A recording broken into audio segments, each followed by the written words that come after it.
No, you're good, Miss Crystal. How are you? I'm good. How are you? I'm good. Oh, Yes. you hit with a vengeance. Sorry, 3 clicks. It didn't work. I need to have it like it was, we look like Eskimos in the bed. All right, are we going now, Michael? All right, and all I have to do at the end, I may call you. I'll just make sure I hit the right thing. End meeting down at the bottom. Yeah, when it ends meeting, then it'll start saving. Well, you know, the TV, we need to adjust the TV because I can't see all the icons up at the top nor on the side of this TV. So we need, and there comes somebody on. I need to mute. I may need to keep you on just to mute. Well, they're all muted. I heard somebody just a second there.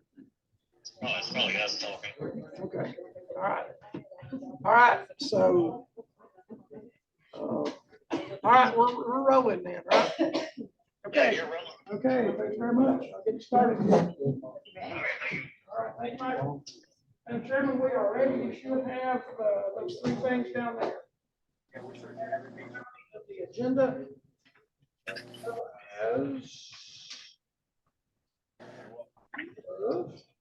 Look at, see mine now. You should have a copy of the agenda and you should have this right here. I don't have that, Mr. Curtis. Okay, I'm gonna give it to y'all folks. Let's see, you got an agenda, you got that, I think you do.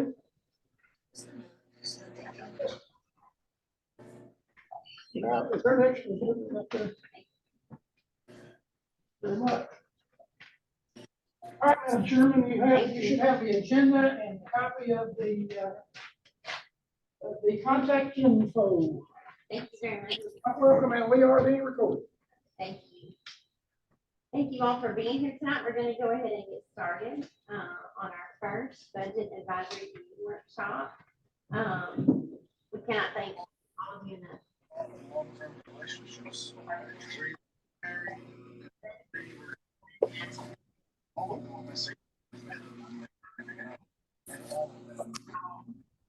Agreeing to go with this with us.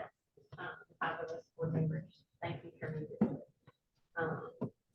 Tonight, we're going to go ahead and get started with in-group. Okay, it's good to get to know each other a little bit. So we're going to have an introduction of everybody around the table tonight. We'll start with me and then we'll just go to the right, if that's okay. I'm Aletha Thomas. I was born and raised in Smith County. My husband and I moved here after hopping around for a bit after we first got married. We landed here in 2008. A lot of his family is from here in the King County community, and that's what brought us here. We have raised our children here. We have 3. We have one now in college, which feels weird. But we have 3 children. Tonight I was at another meeting just before I came here and had to introduce myself. And everybody was saying what their career was, and I said, by career, I'm an educator, but I'll just say I'm a mom. So that's what I said. I'm very proud of that. This is my second year on board, second full year on board. My second full term as a board member.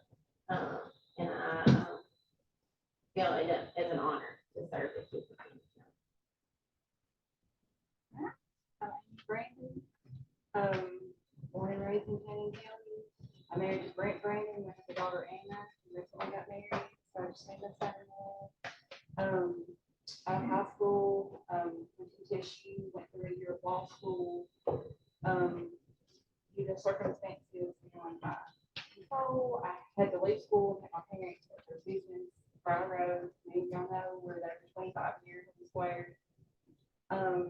So then, after my mom decided to retire from for business, I went to work for Matt County, and I'm his office manager currently. So, and I'm delighted to be here to help.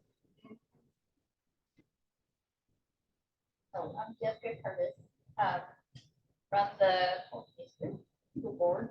I'm married to Kelly Curtis. We have 2 daughters. Ada is a sophomore and Audrey is in 6th grade. I am a kind of a part-time nurse at Woodbury Medical in the past. And, I've lived here my whole entire life. Those two, so the county, 4 years, I'm going to tell you. I work for the county finance department. The reason I work there is because the 81 Act voted in, I had to go to the school board for the finance.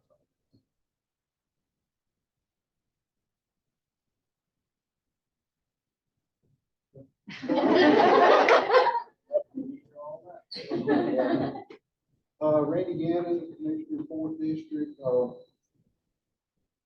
born and raised here in Kenton County, except in the first half of my first grade here, last half in North Carolina, second grade, in South Carolina, came back, went to Northeast Mississippi Community College for 3 years, 2 of it, I was playing football, 3rd year as a graduate assistant, worked at Nissan for about 15 years, school board chairman for about 8, vice mayor for 4. Here for my second term on the commission.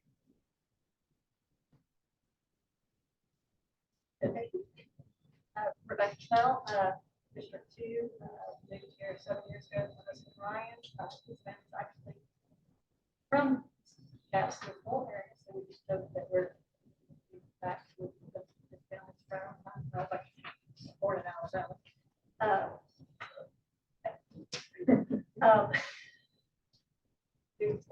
Tennessee is 16, have 3 boys.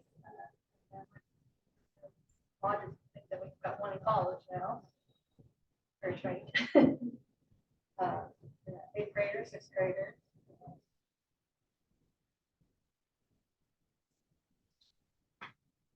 Oh, but I forgot one thing. I'm married to Julie Horner Gannon. I forgot. Forgot you were married. No, not forgot I was married, I just forgot to mention. You If I don't say. Randy, your kids, their name. Got 3, all of them. I have probably something that very few people have with my 3 kids. I got to sign all 3 of those forms.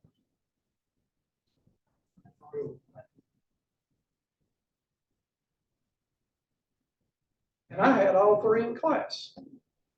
So Freddie Curtis, Director of Cleveland County Schools. You want the abbreviated version? I do believe, Madam Chairman, is that correct?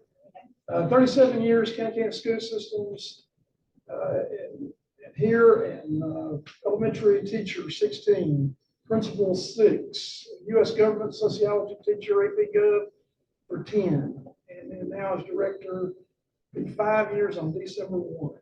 So, and then on director, and then as director, and then 4 sons, are married but the least, 4 grandkids. Lots to do, lots to do. So appreciate y'all serving, I really do. And I'm honored to be the director of Kenton County Schools. Hello, I'm Crystal Alexander. I'm born and raised in Cannon County. Not married, no children.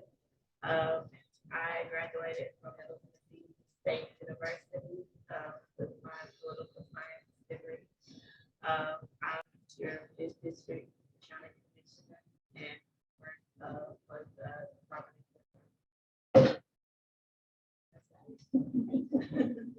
I'm Derek Owens, school member District 3, raised in Cannon County all my life, married to Bernie Mullins, we have 2 kids. Raised in Maryland. Kids in the fall. And work with PhD. I'm feeling kind of old right now. Coach her in softball, her husband in baseball. I'm not from Cannon County. I've lived here 40 years. And the way I understand it, if your kids marry into the community, you're part of the community. I guess it's part of the community. I've got 6 kids. One passed away 2 years ago.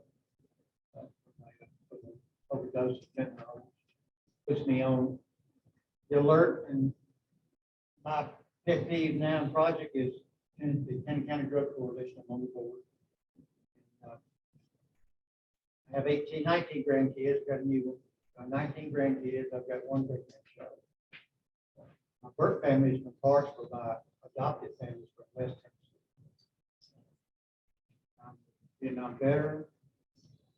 And was asked this past week to go to my granddaughter's school, campus school. They wanted to bring different things for the kids to look at. I had a box under my arm, so I got there and I started putting my stuff out. I had one item left in the box. I thought, I'm not gonna pull that item out because I either going to be a hit or it's going to be a disaster. I'll be in jail. But I had a grenade. It had been drilled out and the boys loved it. I took a grenade to campus school. We had 2 first-grade classes. Disarm grenade, please. It was disarmed. Recording folks, our lawyers not on, but I would say disarmed grenade. Dormant, But I disarmed. was a hit for the boys. They loved it. It was old World War II grenade. And I've taught in the vocational educational system in Kansas, Tennessee, GCAP. So mechanical and architectural track. Retired 2009. I thought I would be sitting home in a rocking chair and everything like that. First district.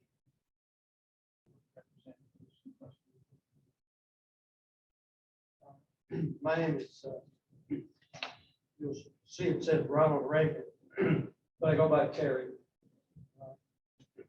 I've been in Cannon County for 6 years.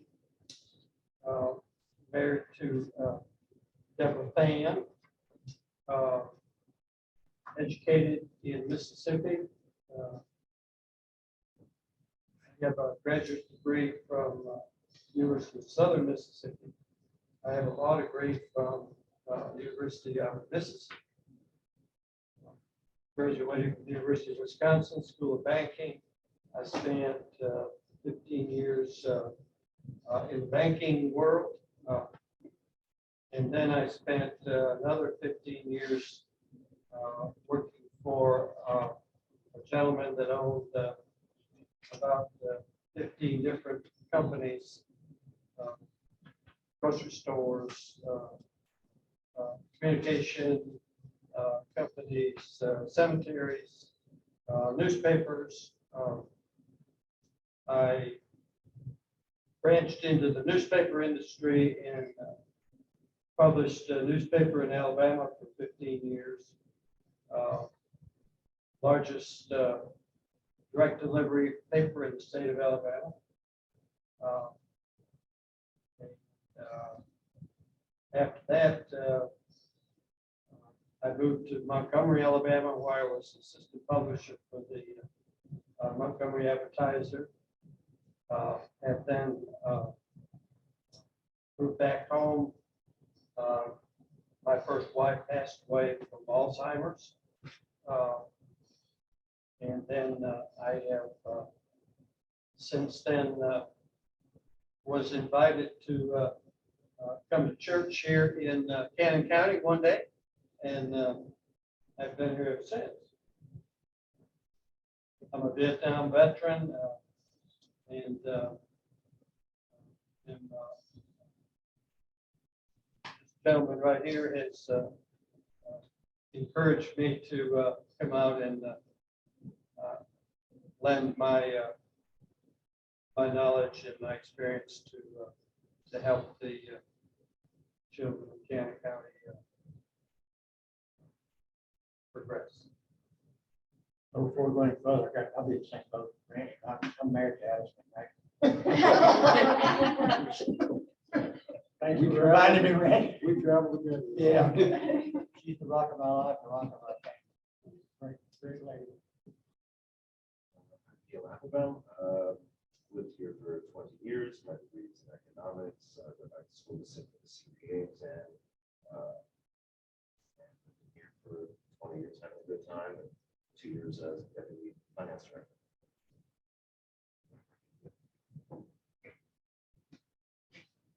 appreciate all of you, like we stated.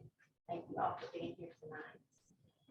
The second item on our agenda tonight is to just kind of review the budget process with approximate timeline. That Mr. Curtis and Mr. Jennings want to make sure that we stay on that timeline in a very concise manner, and we're going to try our best to do that this year.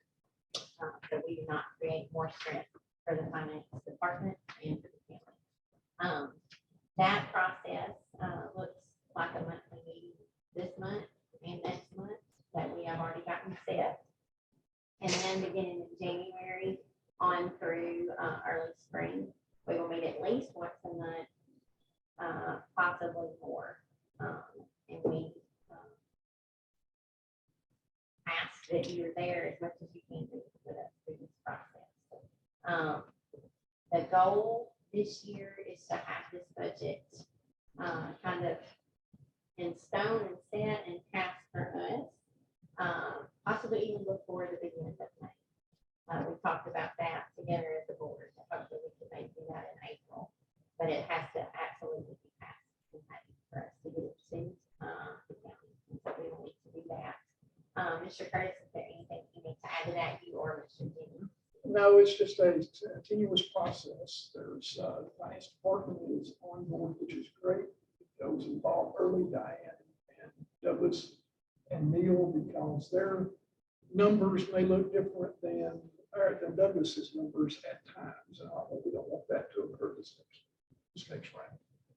As true numbers as we can possibly get, make sure that we've got that. And that's a big thing, is just keeping and learning where everything goes. And that's a big job of learning the categories, making sure that everything is taken care of.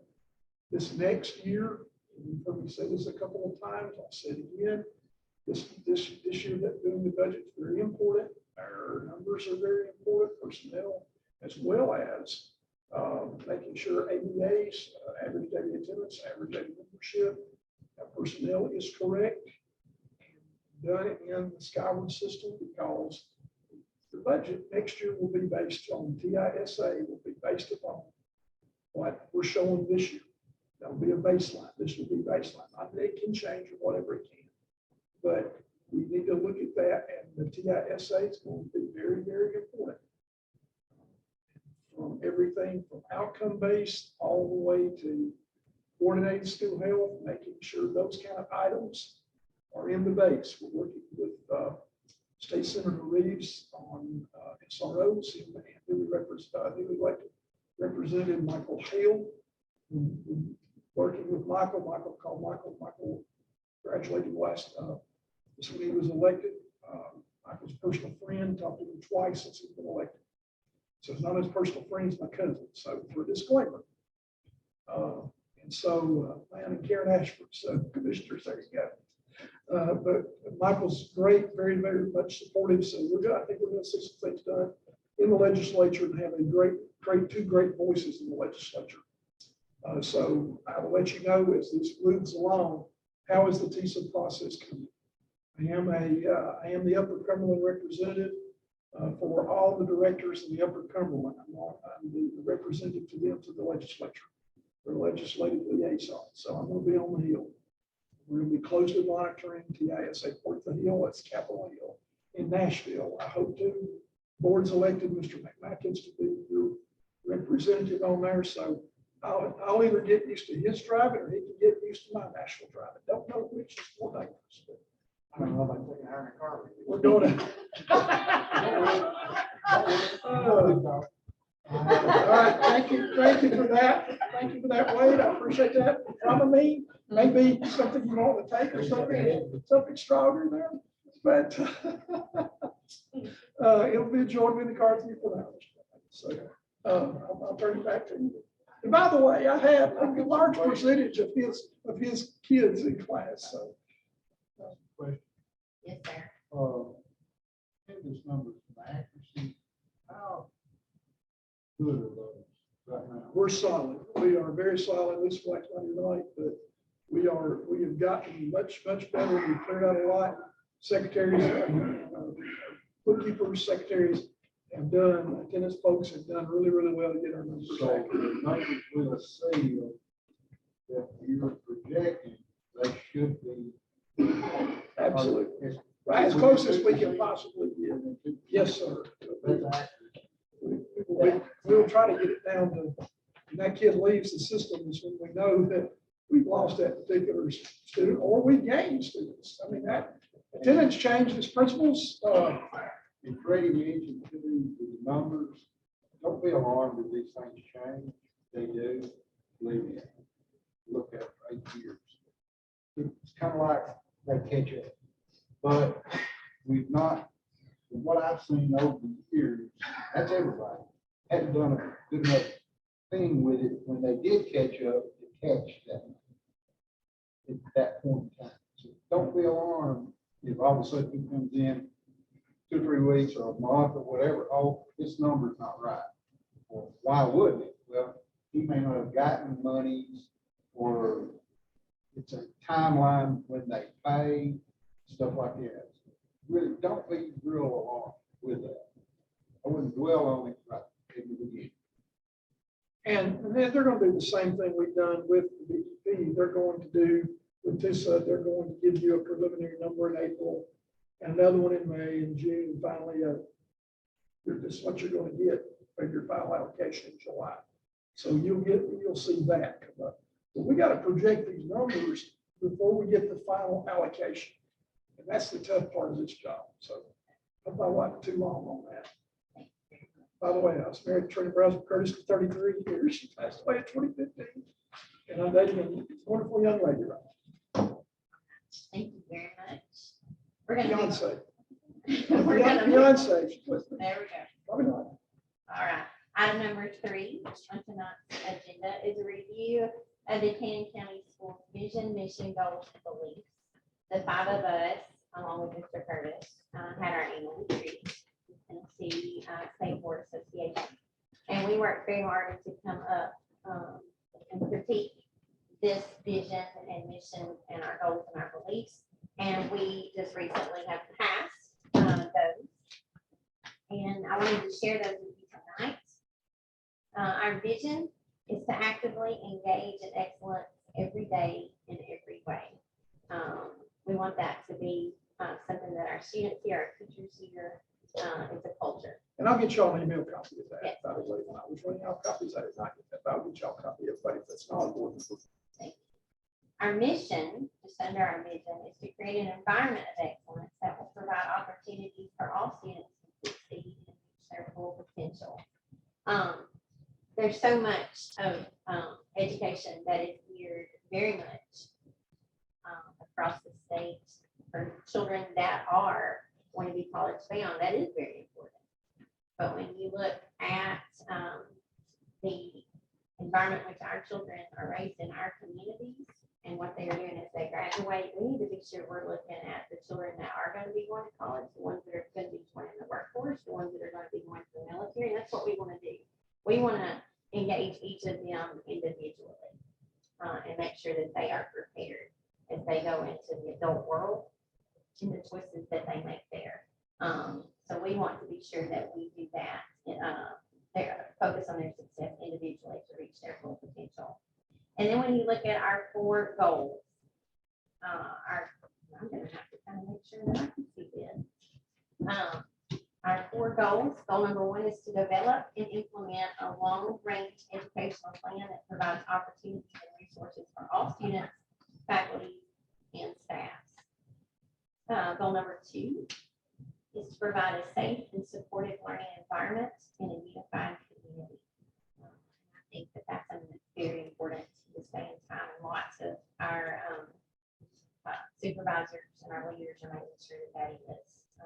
I think it's fine action when I read that goal and the work that she's doing. Goal number 3 is creating a culture of excellence through high expectations in all areas. We as a board have talked about that in the classroom, that's on a basketball court, that's in a hallway of any of the schools. That's even outside schools in our communities, as they walk as students at Cannon County schools and stores and on the streets. And goal number 4 is to engage our families, and the community as partners in the learning process. And I think we're moving more in that direction with each meeting that we have. That we're making. So those are the vision, mission, and goals that have been implemented by the school board as of this year for the school year. Any questions about that at all? Questions? Item number 4 tonight is a report regarding the revised strategic plan of 2022 to 23 with recommendations from Canyon County Schools. I believe Mr. Curtis has a presentation for us tonight. I did, and also on your contact information, hopefully everybody can check your email. And some people like to get emails, some people like paper copies. Please kind of let us know what you would prefer as we go along in the process. What we have for you this evening is what has been worked on. You've got a copy of board members electronically that you sent out a while ago. And as well as this is a notice, please note what this front says. If somebody read that for me, please. It says what on the very front page? The preliminary draft. Preliminary draft. Now, what does that mean? That means everything is incredibly preliminary and it's a draft. Nothing is etched in stone here. So nothing is etched in stone as part of this. Now, this was developed, and we're going to kind of go through this real quick, and I'm going to show you, this needs to be digested, certainly, and taken time. It's 12 pages long. It's divided by the preliminary draft up at the top, if you'll see that. All right, I've got some more if you need some pencils and pens. I've got them. So if you look at this, and we'll kind of go through this just preliminarily, and let you look at this and see what we got. So we had our vision, actively engaged in excellence every day in every way. Mission, create an environment of excellence that will provide opportunities for all students to succeed and reach their full potential. And then the goals. Goals that we've worked on, and board members understand this because the planning process, this is where your goals start. Goal 1, develop and implement a long-range educational plan that provides opportunities and resources for all students, faculty, and staff. 2, provide a safe and a supportive learning environment and unified community. And what we did on this, Goal 1 was basically all supervisors and principals met in that time period to look at Goal 1. That just means we've looked at it preliminarily. The committee can go back and look at that again and get teacher voices, community voices, and that in Goal 1. Goal 2, provide a safe and supportive learning environment in a unified community. Now, this goal is Bonnie Patterson, Chairman mentioned it a moment ago. She led that committee, and you got your recommendations from Ms. Bonnie and her committee. Goal 3, create a culture of excellence through high expectations in all areas.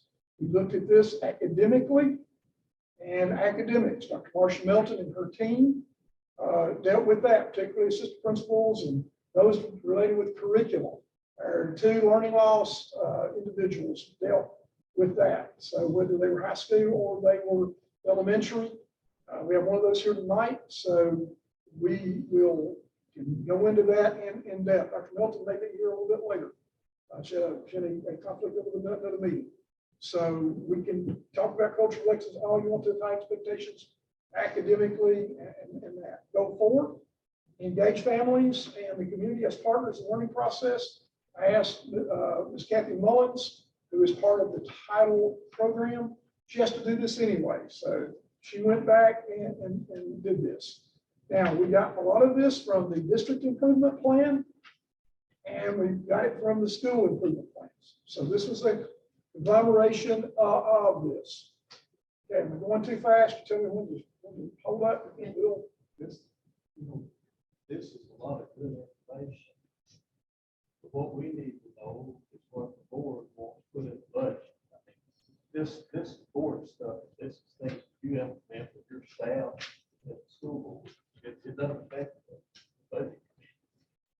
It doesn't affect affect the budget, but it will reflect the budget when you look at what we're proposing. That's why we're doing, Tell us what you want. and that's what we're doing, that's what we're doing now. So that's a good point, though, is that this right here is what the preliminary draft looks at that will affect the FY 23-24 budget of what we go for. So it's kind of like the chicken or the egg. Y'all, you get that one figured out, please let me know, because I can make a lot of money put on that.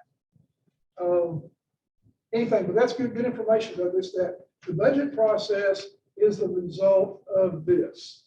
And that is, we've had some questions too about this goal and the 5-year plan and what it is. So I'll answer that question if you want, we won't go with that. But as you look at goal 1, the objective, we have some instructional objectives. Okay, and here's what we have looked at preliminarily, not specifically. Which one is every one of these dots, how much will it cost? Because as part of our goal, we got to tell you how much this is going to cost us. If we decide, to do this, here's our objective. By 2023 school schedule will reflect that state recommended tier 1 instructional time by subject and grade requirements are met in all grades.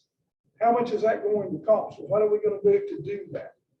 Well, there's your cost analysis. Will have to be, every one of them will have to have a cost analysis on that. Objective 2, biggest one probably everybody wants to know about. And that is the facilities resources. The objective 2, starting in January 2023 with all strategies in place by August of 2026, students in Cannon County will attend either Cannon County Elementary, Cannon County Middle, or Cannon County High School. Okay, so when you look at all of those, you're looking at a lot of resources there. And then you turn right around and say, well, how are we going to do that with the facilities that we have? You turn to the next page. You can see there after those bullet points there, then you get into discussion points regarding facilities. That's where we get a tremendous amount of questions, and I think what many people want to know. And in the school year, here's what we have suggested. This is again preliminary draft budget. This is what and I say the supervisors and principals have looked at. Cannon County Elementary School, formerly Woodbury Grammar School, classroom expansion complete by the beginning of August 1, 2023 is our goal. And what are you going to do with that? Those in classrooms. Phase 1, Cannon County Elementary School, Cannon County Middle School becomes a 4 through 8 middle school, and South Cannon North become pre-K3s. Again, this is phase 1. Remodel the old gym with an alternative school in the basement. Approximately $3.5 million estimate. We didn't give you a figure there, approximately, because things go up, and this is what Gregor thinks it would, our architect thinks it might cost us. And then purchase land for a new elementary or middle school. Cost estimate to be determined. Don't know land prices, don't know how much it would cost to do that. In phase 2, then you would build a Cannon County middle or elementary school with an auxiliary gym, somewhere in the neighborhood of $30 million cost estimate. You build an elementary school.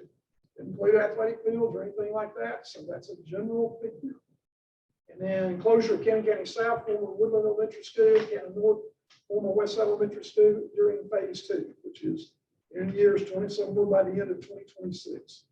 You'll notice, beginning of this, it says strategic plan on your front cover.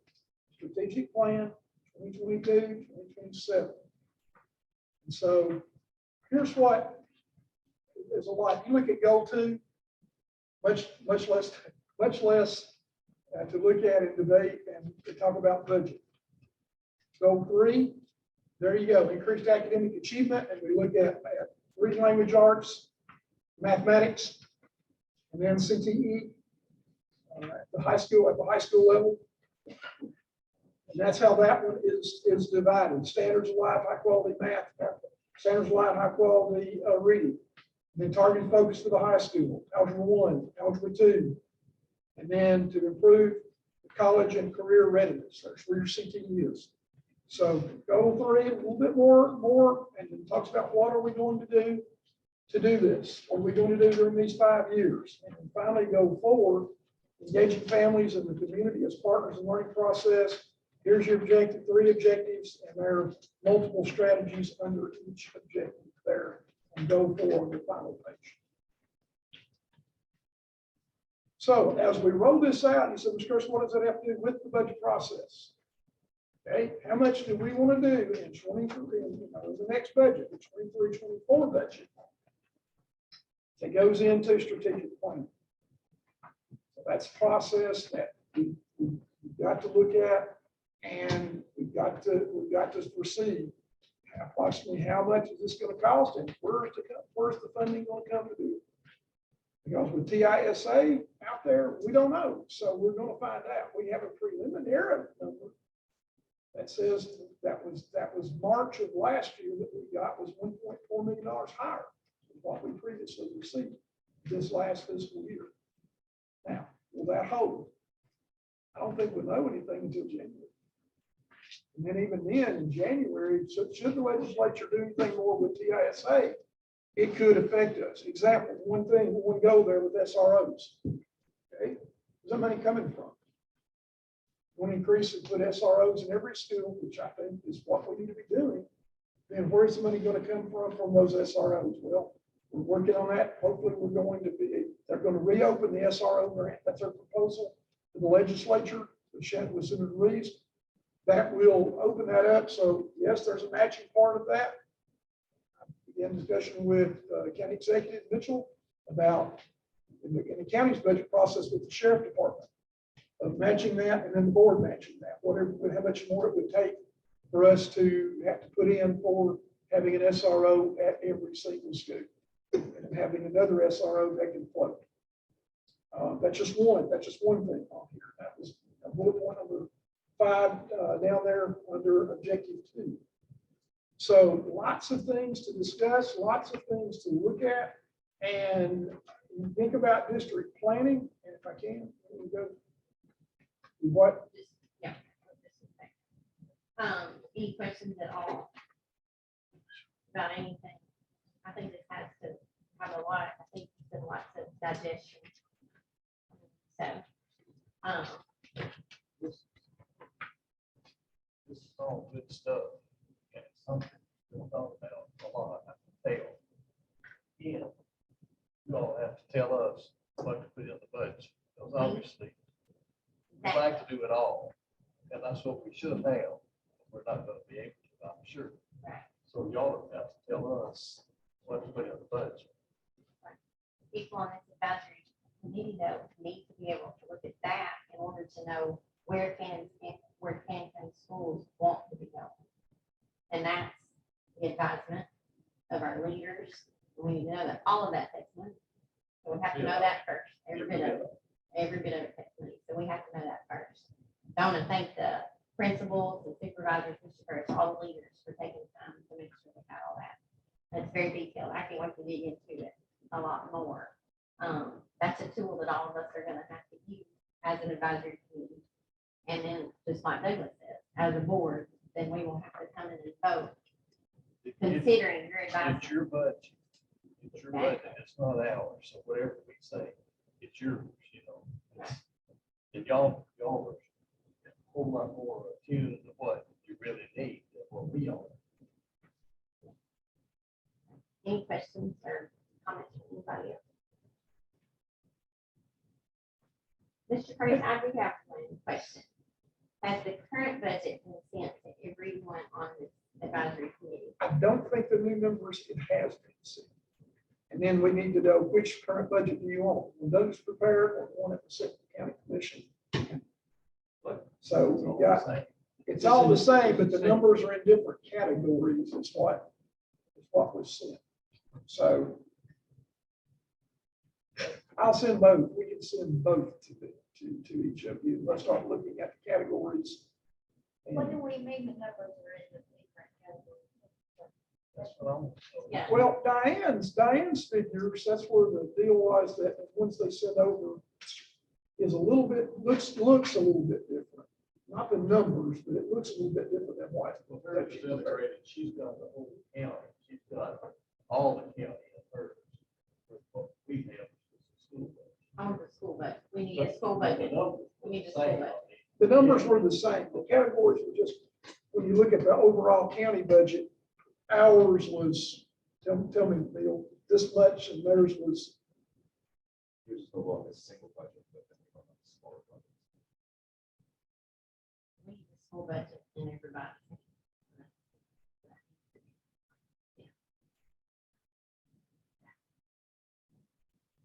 Any other questions? That's very important. Digging into this is great, but by our next meeting, we all need to have questions. I know the first time I looked at that budget, I'm being very honest, it was very overwhelming. It took me a long time to understand. Douglas, I'm sure got tired of my questions. You have to live with it, Yeah. understand it. I mean, you have to see the site, Randy knows. Yes. He's been through it. Securities, most board members know. You have to go through the cycle before you really understand how it all works. Did they change it? Exactly, yeah, Yeah. and they Everything changed got on it. Well, we try to prepare for everything that might happen, but invariably, there are things that come up during the year, we have to amend the budget. I don't know, a year, that we have to amend the budget. I think goodness, we've always had enough in there, we can just move it one place to another. Anytime that you have to do something that the state changed their mind on. Or we got a grant. But you get a, did we have like current and then the past two? How they used to line them up on I page. think I've got that. Yeah, he's got that. That way we can see that from this year back to. I probably have that last year. I think I have the extra. All that. Yeah. Well, we should have the actual expenditures for the past 5 years that you can see on one chart that you can see. 17, 18, 18, 19, 19, 20, you can see, and that's what we do in the budget prep. That's what previous boards have done. They see that, okay, this is what we did last year, what's the proposal this year. Your biggest expense, salaries. Yeah. And you know, when the governor starts his budget process, that's the first inkling that we get of where teacher salaries might go. We really don't know that until the last week in May, when the state board of education meets and says, this is the minimum guidelines. Of course, that's way past when we need to know, when we would put some numbers in our budget. That's what the actual numbers are. Take Mr. Ray. You have something? Well, and of course, I'm new at all of this, but, you know, going over this, this plan that you've just presented, you know, there's a lot of ifs and there's a lot of wishes and there's a lot of desires included in that. But you're asking the budget committee to transform those into dollars. Yes, sir. And you certainly cannot accomplish everything that's in here. So the budget committee really would need to have an idea what exactly you want so that you can start working on the numbers. And that's where we'd have to look at every single one of these lines and say, approximate cost, approximate cost, approximate cost. And then you have to decide Prioritize which one of those are. most There you go. important. which one you want to spend the money on. And that's up to the board. Right. to decide that. I mean, you can make the numbers say anything you want to say. But if you want to accomplish something, Right. you need to funnel those in the right direction.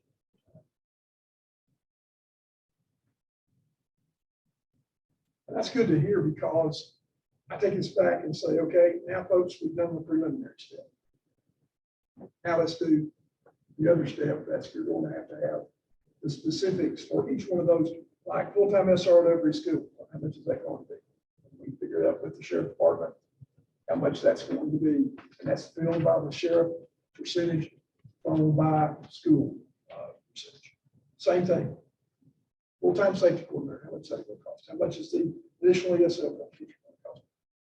Plugging those numbers in and then prioritizing them. TISA is going to be, it's going to be interesting because of TISA, how that's going to be funded too. It's going to be, is that in the base or not? You'll hear that whole thing a lot. It's in the base. The board has things that they're aware of this. That the COVID monies are paying for right now. Like I know guidance counselors, a nurse, all these other things. That, well, that will go away. So if we maintain those things, that has to be brought back into the GP budget and we'll increase that budget.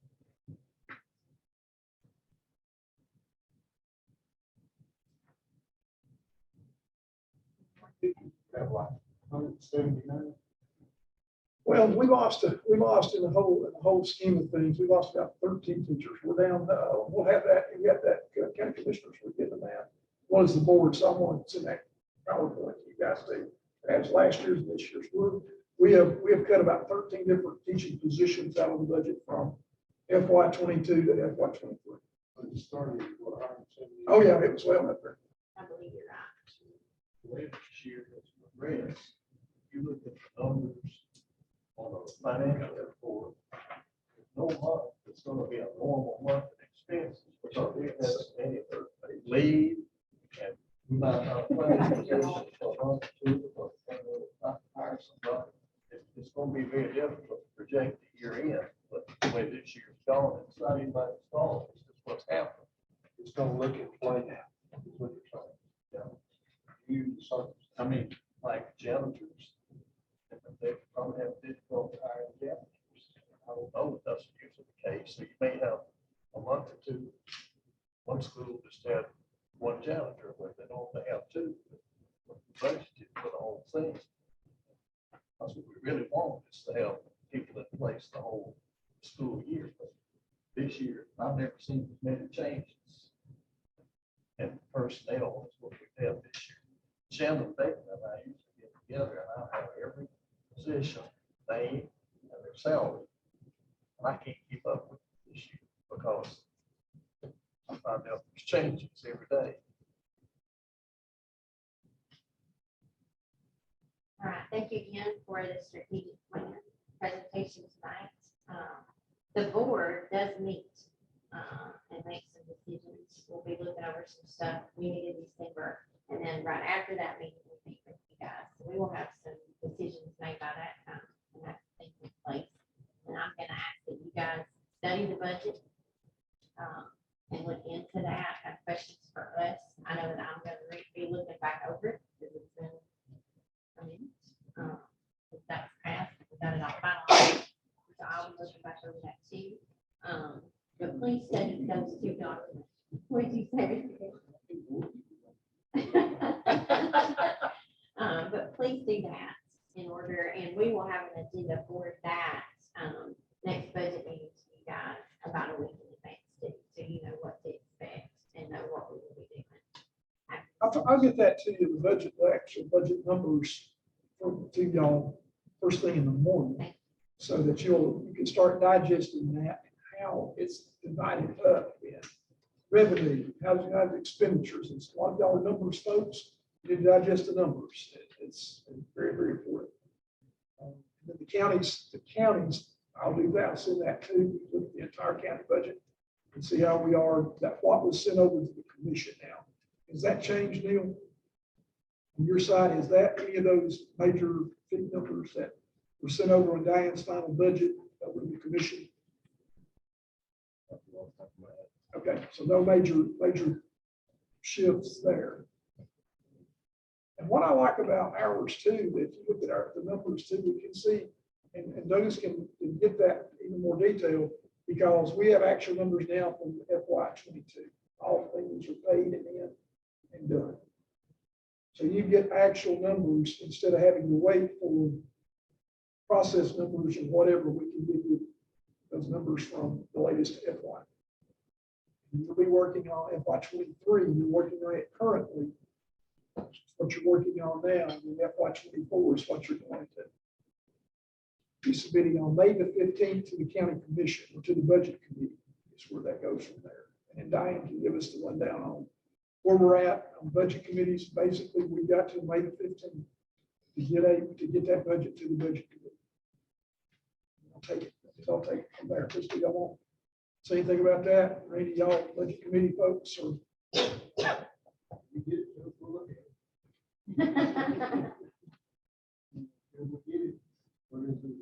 There's not. Except, what are you gonna do? Where's the stuff at?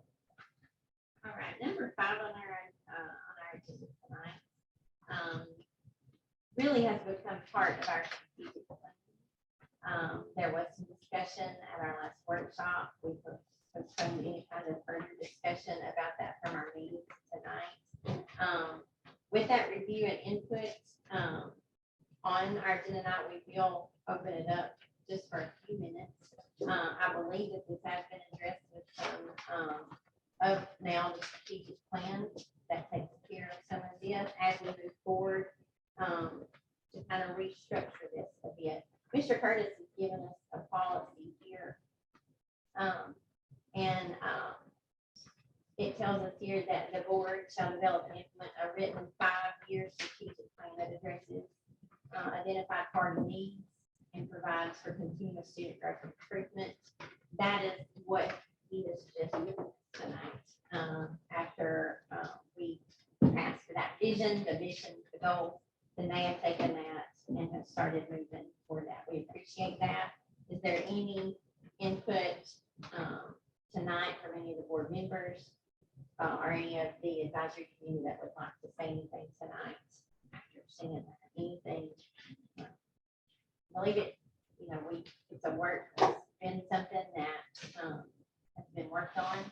And again, we thank those people, but any kind of input and review on that tonight or anybody, any kind of comment. For me, I feel like I have to dig into this a little bit before I have much input. I do appreciate this. I mean, this was a lot of hard work and dedication and long hours. And I do appreciate this. This will be very, very helpful. I obviously haven't read it all, but it appears that like it has a lot of good information, and I'm very thankful.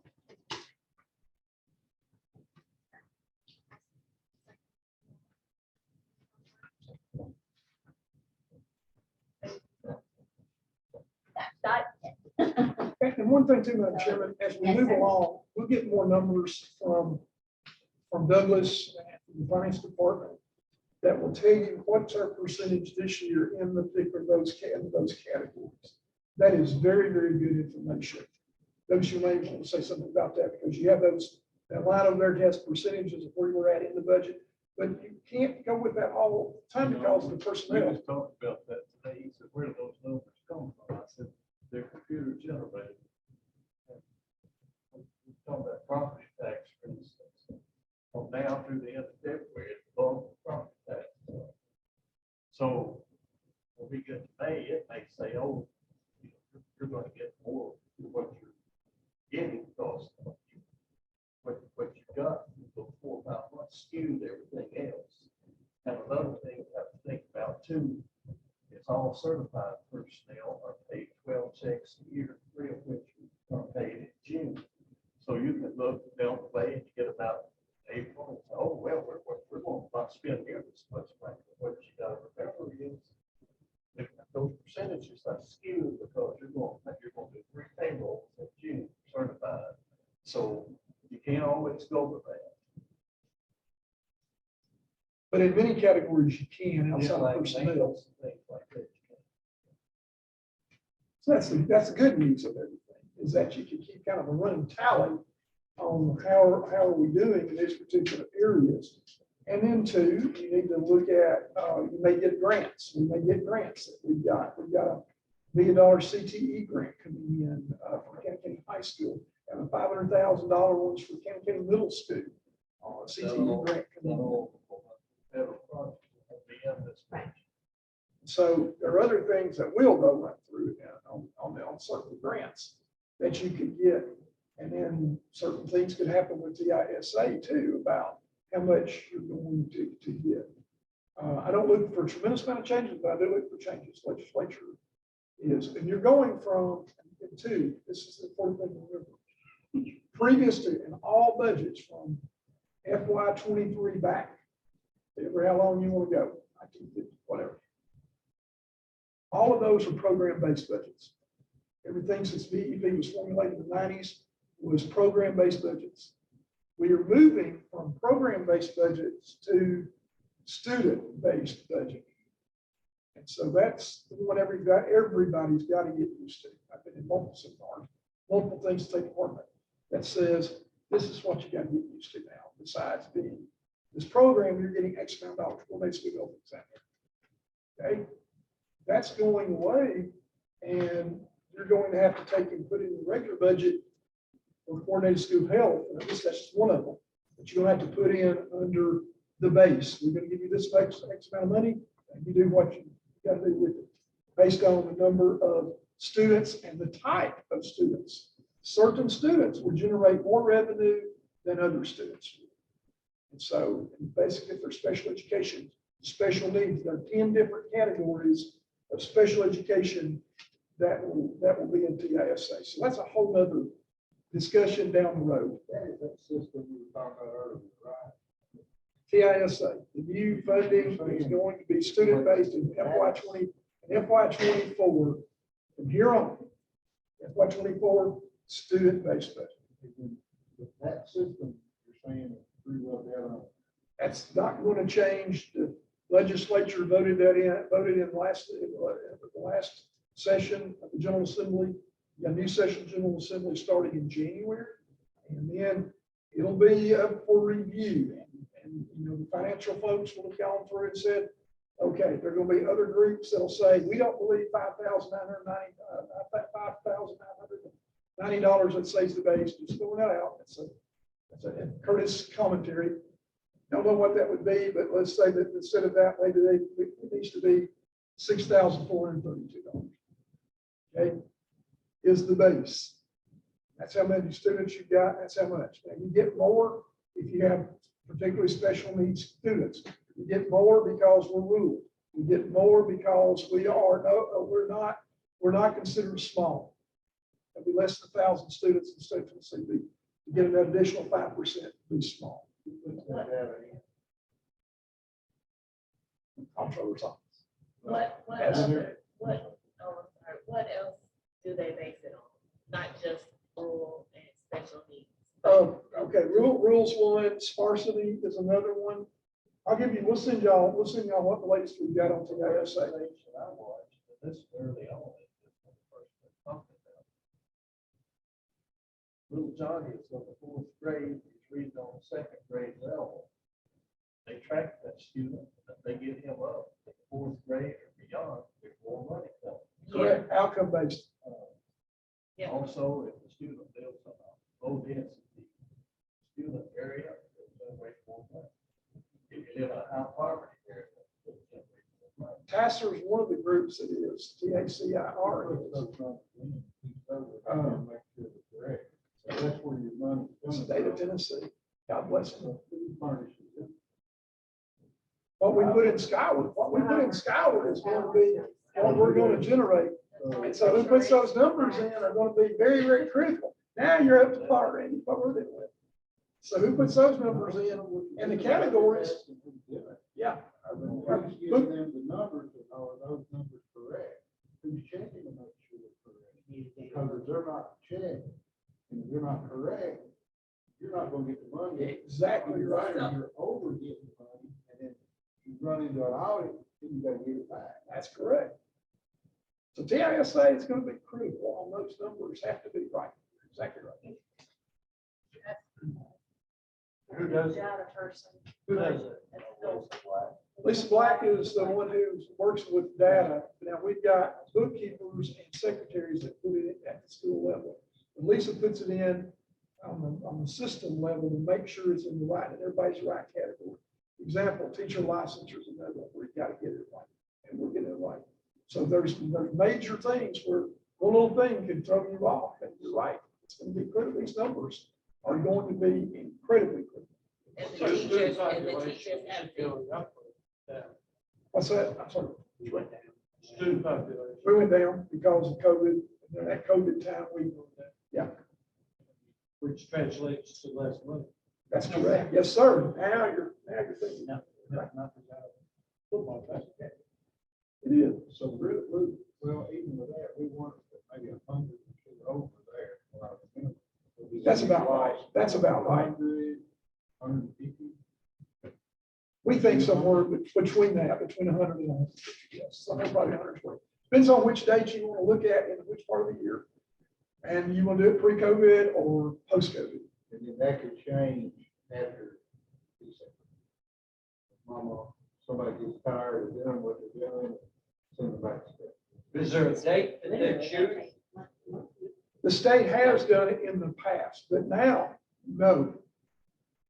Everything is going to be live data coming in. Before Mr. Reagan, we had BEP, we had certain months that were going to be checked. Your second month, your 6th month, your 7th month. They did it in there where they knew they would be a lot of, not the first of school, not the last of school, right here in the middle part of your year. That's when they did it in the past. Now, it's going to be live. You're probably going to get a deal once a month instead of. Others start at the school level, students that were on student enrolls. That person, that's that stuff. It's got to be From correct. kindergarten, so from kindergarten, so say when the kid starts in kindergarten, that's when this begins. No, even more, pre-K, Pre-K, pre-K. pre-K.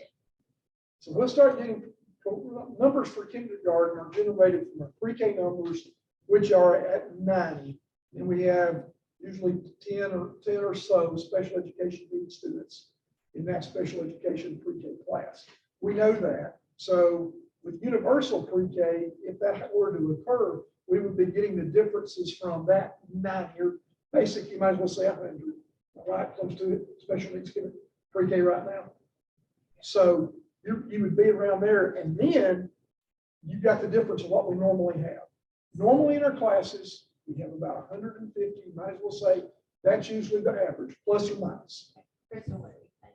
So now I'm gonna ask, so say if one of like pre-K, or like a certain situation where a child wasn't, school age, but was supposed to be in kindergarten. I think the situation had occurred a time before and wasn't allowed to go to kindergarten here. But you all need it, I mean, technically, like, we need this funding because, like, you know, all the students. And we had to deny the student. And so they wind up going to a private school in Woodbury, like Smith Grove, or, you know, and a pre-K, because you said it starts pre-K now. Right. So you mean to tell me that the student-based funding will follow that student to that school? That is correct, except not for the private schools. Private schools have been exempt as of this moment. Now, that doesn't mean the legislature go back and change that. Oh, they're That's gonna one. start, And it's going to follow that student to that particular private school. they'll start. But I look at that being at the federal level, money following the student at the federal level for quite a while. However, you get more money for like particular needs. But the deal is that follows that student, they go private, public, or whatever. So that's going to be the big debate the next 2 years within the General Assembly. Is should that money follow that student to private school aid or private school B? But to answer the question, would we lose the funding on that student? The answer is yes. They go somewhere else, they're not on the roll next month or tomorrow, then we do not get those funds. That is correct. Exactly. So I call this the DEP on steroids when you're dealing with attendance like that. It is. That's going to be that critical. Ms. Curtis and then Mr. Gannon. So do you anticipate with this mode of funding that, and just in your opinion, will we have more money or less money than we did last year? According to the Commissioner of Education, in March of last year, water in the bridge since March of last year, we had a deal that says, and they were trying to sell it to the legislature, disclaimer, we would get $1.4 million more. That's what I've been told. And that's with the numbers that we had then, numbers we've had now, we would get $1.4 million more. Now, Is that going to happen when we receive, we will know that basically when we get that first deal. And Mary Ann Dursky is over all of this with the stuff, but the State Department of Education, Douglas knows her well. I would like to Mary Ann to come to visit us either in person, the committee, or visit us via Zoom, which she will probably do. And I would like her on the screen in front of you. And if I can, I'd like to invite her to the December one to talk about TISA, if that's appropriate, Madam Chairman. So I think we'll have to be conscious of the time. I think it is beneficial. We can talk through that to see if that would be something beneficial. that she would give you a rundown, and I'll have handouts for everybody. We've got the latest greatest handouts on TISA that kind of gives you a primer about what we're doing at BEP and what we're going to do now. Mr. Gannon, did you have something? So pre-K is going, what is known as pre-K. No, that's not passed, but it could. I've been told legislature, y'all heard anything? Is income based. Universal would be. Everybody. So that's going, I know it's separate now. Increased by about maybe 40 to 50 students is what we think, but we don't know, because Crystal's analogy is good. We know what pre-Kers we've got, but then again, we don't know when we start kindergarten, or kindergarten till kindergarten registration comes up, to see how much we may get. Are we going to get 160? We're going to get 120. How many are we going to get? We don't know that. Right, still be funded the way it is now. Well, it's funded now. Douglas, tell them how pre-K's funded. Yeah, no, that's pretty much. And it's not part of GP. Pre-K is not part of GP. That's in the GP budget. But until this year, pre-K is self-sufficient. And the salary increases mandated by the state, and some pass for the board, which I'm not criticizing, because people that got raises needed raises. So I'm not criticizing the board. But the budget has not kept up with the salary increase. So for the first time this year, I think GP has had to pick up 2 pre-K aides, because the requirement is a teacher and an aide in their classroom. So we did have to pick up some of that with GP. And GP, for those that are just here, is the general purpose school budget, GP. Differences between GP, general purpose school budget, and the food service budget is separate, and the federal programs is separate. We don't have to. What you see is things that you need to do Mr. Mullins, you have something? I was just going to that, I don't know. We go to universal pre-K, and we don't get the money, we don't get grant.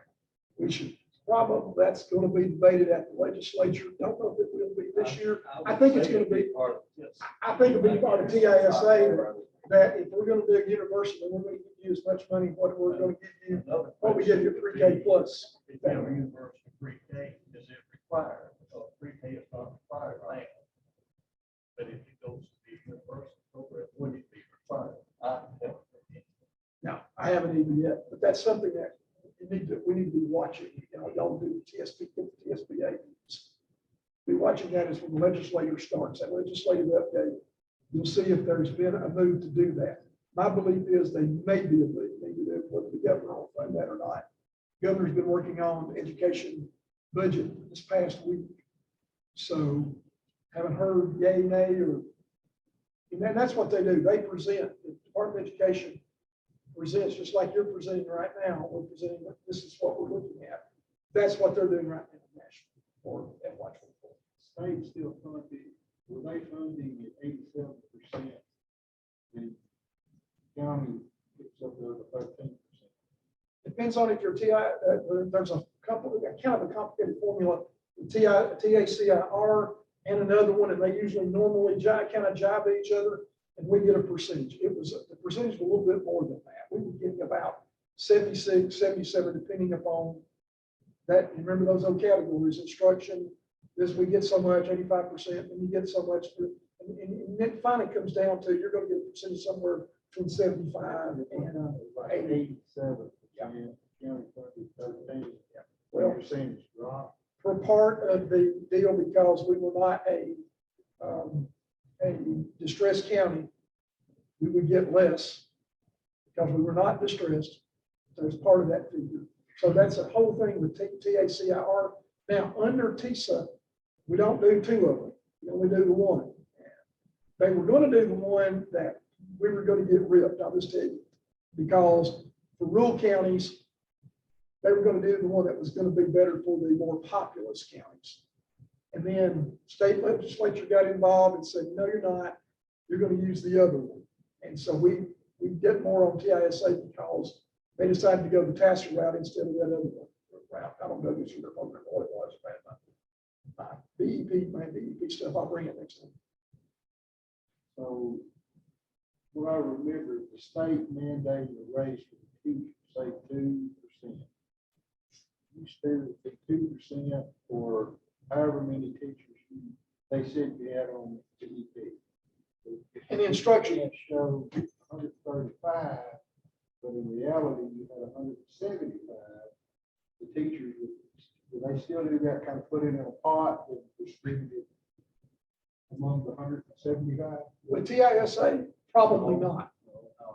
Oh, BEP, yes, Is that the way they yes, still do it? yes, absolutely. All right, so with the new funding model, that you're telling us about, it's based individual, How many students you have, that, and the category of student.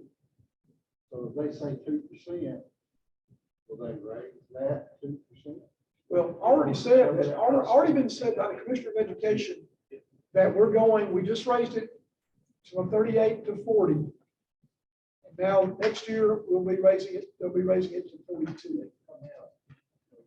We have some county, some that doesn't way. That's what the state says you have to pay. It's first year, all the way to 20. It's what we pay. It's the difference. This is where we're over. This is what we use to formulate our scale. This is where we're over state debt.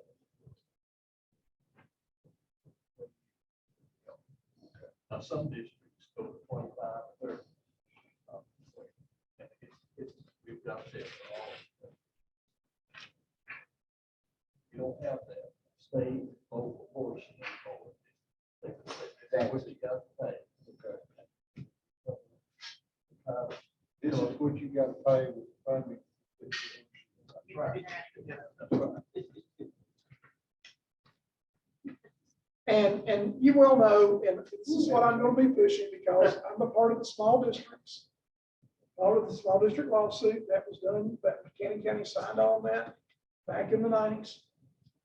One thing I'm pushing with them is that you've got other counties around you. I'm not just talking Rutherford, I'm not just talking Rutherford, folks. They're going up. Some of them starting them out at 45 instead of 42. And then once you do that for the lowest salary, every category is going to go up. Every category. Let's say we got up $2,000 like what's projected for next year. Every on that salary schedule, everybody in every category better, whether you're a doctorate or whether you're a bachelor's, somewhere in between, every category needs to go up at least $2,000. Those are state. To keep us ahead of the game. And I'm saying even if we do that, we're still behind the 8 ball because we have other counties around us saying, okay, county commission give us this much, then we put that in the teacher salaries and then. I had supervisor come to me and said, look at the county scale. I was shocked. It pretty much matches, but I was shocked. How they do it, I don't know. Well, they had a tax increase. I'll just let you know that for a fact. They had a major tax increase in there, and then Warren County did the same, that their commission went up. I want to think year before last, Grant's first year, when Bobby was leading, Bobby was the director there. They give them like 15, 20 cents on the levy. But this is just not exclusive. You know that. I mean, every job out there, pay increases going up. The only difference is they can raise their prices if they're not back. Can't raise our prices. that's where we fall, because now you don't even have to go to college to make what.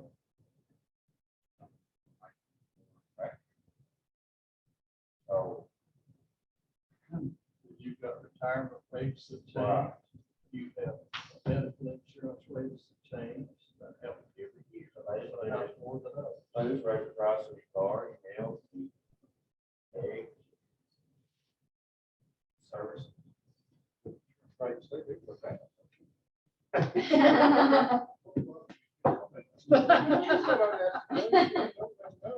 don't think he would. All right, ladies and gentlemen.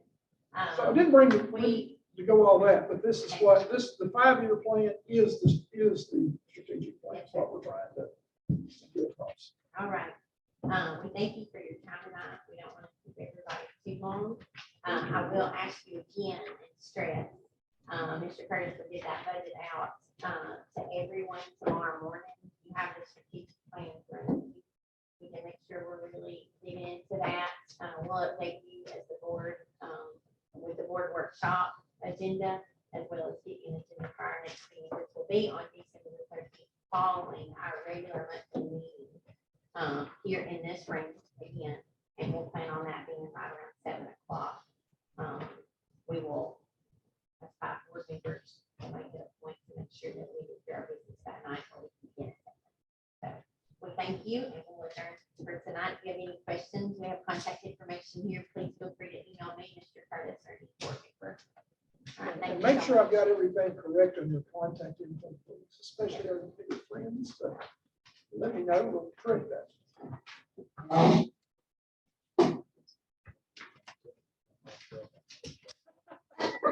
Well, we're not gonna put everybody, you know, Mr. Curtis, I can you please? am doing that. Thank you.